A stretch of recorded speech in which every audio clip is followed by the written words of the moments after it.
este año surgió frente a los desafíos, ¿cierto?, que significaba esta impronta de tener en nuestro país al actual presidente de la República. Definamos primero qué es el desarrollo sustentable, ¿verdad? ¿Cómo surge esta temática del desarrollo sustentable? La temática del desarrollo sustentable surge como concepto en el año 1987, en lo que se conoció como el informe de Brundtland.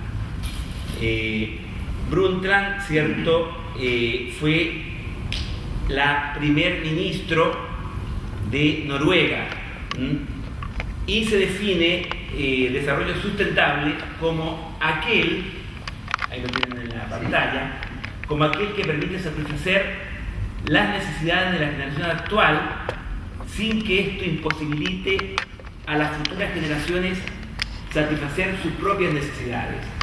Ya el mismo origen del concepto de desarrollo sustentable nos muestra una contradicción, porque desarrollo por definición tiene que ser sustentable.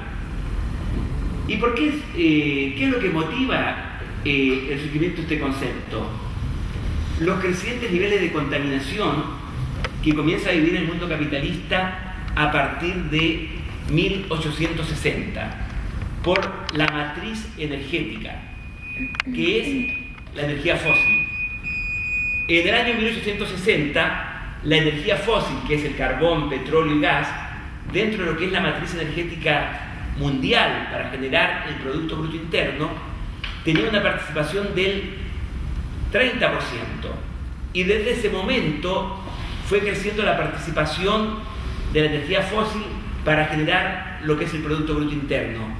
Y para eso hoy se requiere aproximadamente un 80, ¿cierto?, por ciento de energía fósil. Es decir, de un peso del PBI, 80 centavos, es energía fósil. Bueno, ahí tienen un gráfico de la evolución de lo que es la energía fósil dentro de lo que es la energía total que se requiere para generar el Producto Bruto Interno. Bueno, este uso creciente de energía fósil fue generando lo que es la temática del calentamiento global del planeta. Y eso es lo que explica, ¿cierto?, el fuerte crecimiento económico que tiene el capitalismo. Entonces nos vamos a detener brevemente qué fue ocurriendo con la población en el planeta y el Producto Bruto Interno. Si tomamos como punto de partida el año 1800 y tomamos una relación de 1 a 1 entre la población y el PBI, vamos a ver que la población desde el año 1800 fue creciendo de forma continua y permanente hasta llegar al año 2011 al número de 7.000 millones de seres humanos. De 1.000 millones, 7.000 millones de seres humanos. Es decir, la población creció en un 700%. Bueno, pero ¿qué pasó con el Producto Bruto Interno? Porque hay que relacionar lo que es la contaminación, el efecto invernadero, con lo que es la población, pero también con el PBI. Bueno, ¿qué pasó con el Producto Bruto Interno? El Producto Bruto Interno creció en forma proporcionalmente superior, ¿cierto?, a la población. Y tenemos, por ejemplo, que en el año 73 el PBI es 73 veces mayor que el del año 1800. Es decir, en 200 años el PBI per cápita creció en 10 veces, ¿verdad? Es decir, crece mucho más la producción que lo que es la población. Pero eso relacionémoslo, ¿cierto?, con lo que es la distribución del ingreso. Es decir, creció la economía, pero ¿qué pasó con la distribución del ingreso? Bueno, y si vemos qué ocurrió con la distribución del ingreso, vamos a ver que esta a lo largo del tiempo, ¿cierto?, fue empeorando. Entonces, vamos a ver aquí los datos sobre lo que es distribución del ingreso. Bueno, en el año 1820, el 20% más rico de la población ganaba 3 veces más que el 20% más pobre. En el año 1870, el 20% más rico ganaba 7 veces más que el 20% más pobre. Y así seguimos a lo largo del tiempo y vamos a llegar que en el año 1970 el 20% más rico ganaba 32 veces más que el 20% más pobre, y en el año 1990 59 veces más, y en el año 2000 80 veces más. Es decir, la desigualdad en la distribución del ingreso fue creciendo a lo largo del tiempo. Otra forma de medir lo que es la desigualdad en la distribución del ingreso es a través del coeficiente de Gini.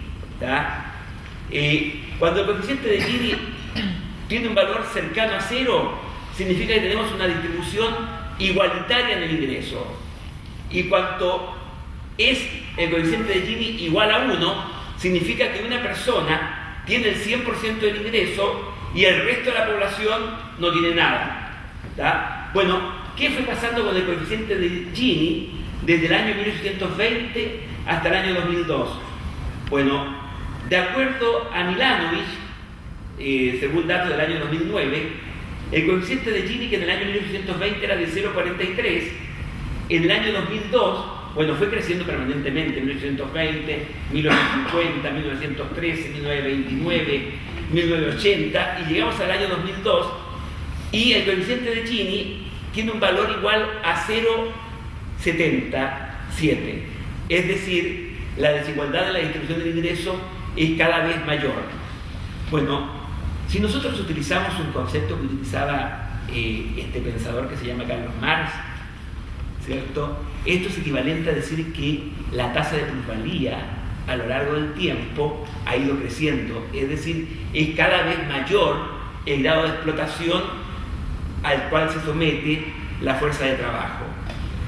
Bueno, entonces, en el año 1992 se realiza la cumbre de Río 92, donde, ¿cierto?, se discute el tema de la sustentabilidad del desarrollo. Bueno, y en esa cumbre de Río surge lo que es el protocolo de Kioto, de poner restricciones a las emisiones de dióxido de carbono. ¿Y qué es lo que plantea, cierto, Estados Unidos? Estados Unidos, que no firmó el protocolo de Kioto, el protocolo de Kioto significa hay que emitir menos dióxido de carbono. Dijo Estados Unidos, no. Firmamos el protocolo de Kioto, sí, solo sí, la reducción de emisiones de dióxido de carbono son proporcionales igual para todos. Es decir, Estados Unidos reduce sus emisiones de dióxido de carbono en un 5%, que es lo que se proponía, pero todo el mundo tiene que reducir sus emisiones de dióxido de carbono en un 5%. Bueno, el punto es que el fenómeno del cambio climático no lo genera, ¿cierto?, la población más pobre del planeta, sino que lo genera el sector más rico de la población. Y aquí tenemos lo que es la distribución en este otro gráfico del PIB a nivel mundial. ¿Y qué nos está mostrando eso? Que el 20% de la población se apropia del 82,7% del ingreso mundial, y el 20% más pobre se apropia de un 1,4% del PBI mundial. Si nosotros hacemos la división de 82,7 dividido en 1,4, ¿qué nos va a dar? Que la desigualdad entre el 20% más rico y el 20% más pobre es igual a 59, que fue el número que di anteriormente. No, 80. El año 92. En el año 92 la desigualdad entre el 20% más rico y el 20% más pobre era de 59 veces. Si ustedes toman 82.7 y lo dividen en 1.4, le va a dar 59 veces. Bueno, ¿qué ocurre en el año 2000? La desigualdad no es de 59 veces, sino que es de 80 veces. Es decir, la parte superior de esa copa creció por el costado. No estamos a punto de empezar a derramar. Bueno, la copa creció, pero creció la parte superior. Creció la parte superior de la copa. Y eso es 80 veces la desigualdad. Ahora, tomemos al 60% de la población mundial. El 60% de la población mundial se apropia del 5,6% del PBI. El 20% se apropia, ¿cierto?, del 82,7% del PBI. Y eso es aproximadamente un equivalente con las emisiones de dióxido de carbono que genera cada sector y las emisiones de clorofluorcarbono, equivalente aproximadamente, porque es aún más. Por ejemplo, el 20% más rico de la población genera más del 90% de las emisiones de clorofluorcarbono, ¿tá? Pero vamos a hacer una aproximación, ¿cierto?, un poco prepotente. Bueno, entonces, aquí vamos a introducir otro concepto que es el concepto de huella ecológica, ¿tá? Huella ecológica y huella de carbono. Bueno, ¿qué es la huella de carbono? La huella de carbono, ¿cierto?, es un subconjunto de la huella ecológica. Primero vamos a definir lo que es la huella de carbono. La huella de carbono es la cantidad de emisiones de gases de efecto invernadero que genera una persona, una comunidad o una población en un momento determinado del tiempo. Eso es la huella, ¿cierto?, de carbono.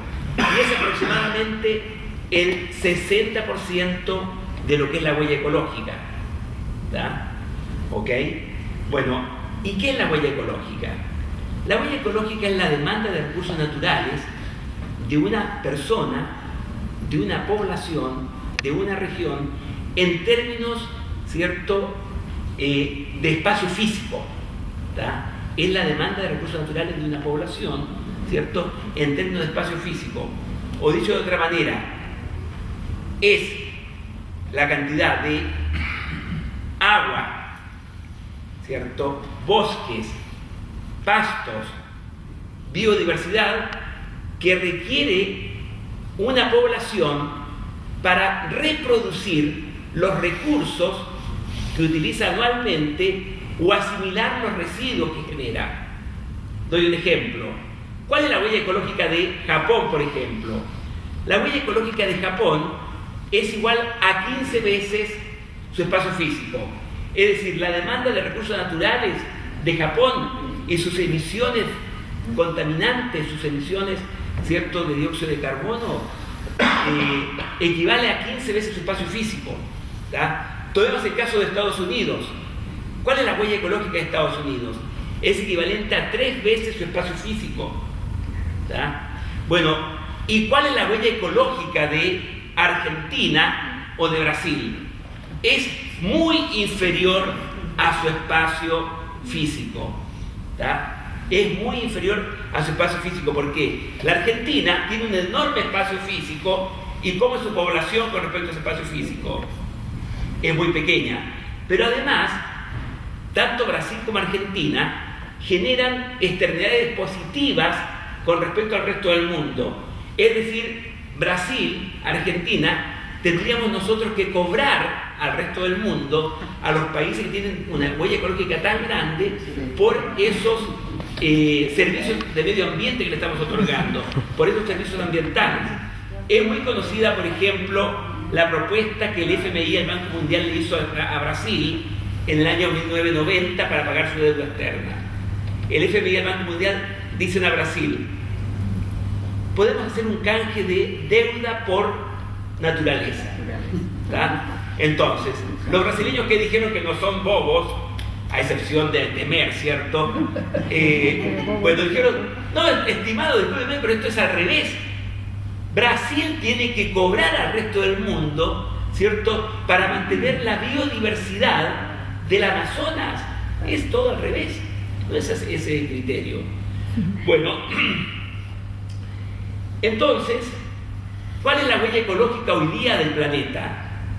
Bueno, la huella ecológica de nuestro planeta hoy es de 1,5 veces. ¿Qué significa eso? Que nuestro planeta, nuestra biosfera, requiere de 18 meses, nuestro planeta, ¿cierto?, nuestra biosfera requiere de 18 meses, es decir, 1 año y medio, para reproducir los recursos que la especie humana demanda en un año y para asimilar los residuos que la especie humana, ¿cierto?, genera en un año. ¿Qué nos está mostrando entonces la huella ecológica?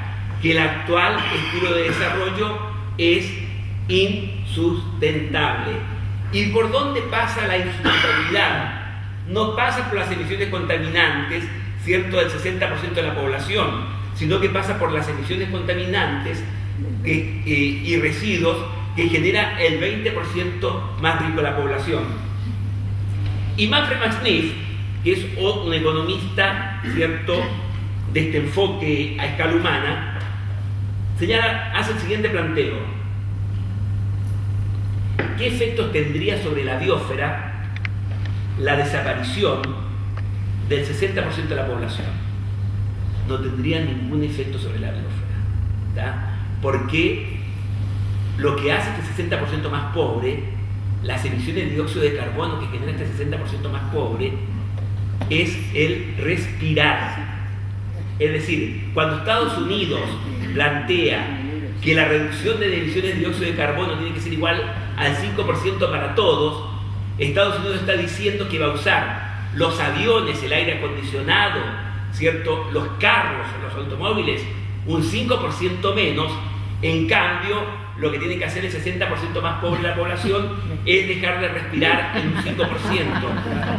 Es decir, esa es aproximadamente la respuesta, es decir, es desproporcionado el tema. Bueno, ahora, el efecto invernadero, la insustentabilidad, ¿de dónde surge?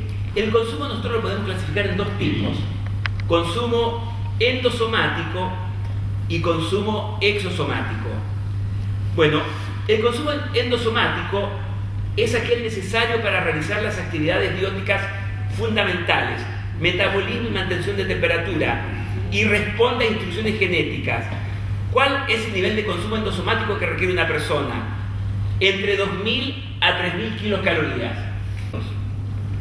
El consumo endosomático permanece constante, es decir, nosotros tenemos una elasticidad de ingresos, dicen los economistas, de consumo endosomático igual a cero.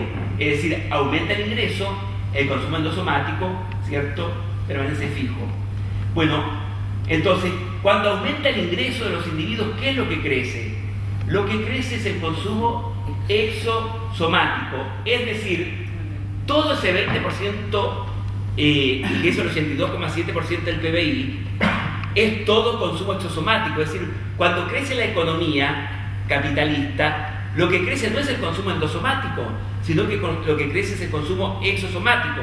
Ahora, bueno, ¿qué es el consumo exosomático? Bueno, tiene que ver con la biología, tiene que ver con patrones culturales y oscila entre 5.000 kilocalorías y más de 200.000 kilocalorías, dependiendo, ¿cierto?, del ingreso de cada persona. Bueno, los sectores de bajos ingresos tienen un consumo exosomático de 5.000 kilocalorías. Bueno, el actual titular del Poder Ejecutivo Nacional tiene un consumo exosomático que supera, ¿cierto?, los 200.000 kilocalorías. Es decir, cuando él nos dice que nos coloquemos un pullover, ¿cierto?, es, bueno, para que tengamos el mínimo de consumo exosomático. ¿Cómo se reduce la huella ecológica? No pasa por reducir los patrones de consumo exosomático, sino que pasa por reducir los patrones de consumo exosomático. Que hay 4 factores, y con esto voy terminando, por los cuales el consumo, el desarrollo económico capitalista es insustentable. Estos son de acuerdo a principios socioecológicos de sustentabilidad que desarrollaron físicos de origen sueco. Bueno, dicen estos físicos que el desarrollo económico capitalista es insustentable porque las sustancias extraídas de la litósfera, es decir, del fondo de la Tierra, se acumulan sistemáticamente en la ecósfera. Y también porque las sustancias producidas por la sociedad se acumulan sistemáticamente en la ecósfera, que es nuestra biosfera. Bueno, un ejemplo de esta acumulación sistemática en la biosfera de estas sustancias producidas por la sociedad es los gases de efecto invernadero. son los gases de clorofluorcarbono, es el dióxido de azufre. Un tercer factor por el cual el desarrollo económico capitalista es insustentable, porque las condiciones físicas para la producción y la diversidad en la biosfera son deterioradas sistemáticamente. Esto se refleja en lo que es la deforestación, la erosión, la degradación de las tierras, el avance de los desiertos, ¿cierto?, la reducción de los niveles de biodiversidad. Y un cuarto factor por el cual el desarrollo económico capitalista es insustentable es porque el uso de los recursos es ineficiente, inequitativo y desigual al cubrir las necesidades humanas. Y esto se refleja, ¿cierto?, en la forma como se distribuye el ingreso, ¿cierto?, cómo se distribuye el ingreso a nivel mundial. Bueno, ¿qué hacer frente a esta situación de insustentabilidad del desarrollo económico capitalista? Bueno, eso yo lo dejaría, ¿cierto?, para la parte que ustedes participen haciendo las preguntas. Ahora, cuando hablamos de la insustentabilidad del desarrollo económico capitalista, nos estamos refiriendo tanto de las políticas keynesianas como de las políticas neoliberales. Ahora, ¿cuál es la ventaja de las políticas keynesianas con respecto a las políticas neoliberales, a las cuales un poco nos va a hablar Martín? Que con las políticas keynesianas la distribución del ingreso es más equitativa, ¿tá? Desde el fin del capitalismo del estado de bienestar hasta 1980, la distribución del ingreso mejoró en los países capitalistas desarrollados, es decir, por ejemplo, en Estados Unidos. ¿Qué comenzó a pasar a partir del año 1980 en adelante? Esto según Paul Krugman, ¿cierto?, y según también Piketty, un economista francés. Bueno, a partir de 1980 en adelante, la distribución del ingreso en Estados Unidos, en Francia y en Alemania se fue deteriorando. Entonces, ¿cuál sería el lado positivo de las políticas keynesianas? Que permiten una distribución del ingreso más equitativa. Pero ¿qué es lo que tienen en común con las políticas neoliberales? La matriz energética, ¿tá? Ese es el punto, ¿cierto?, que tienen en común. Bueno, pero eso lo dejamos para el debate posterior.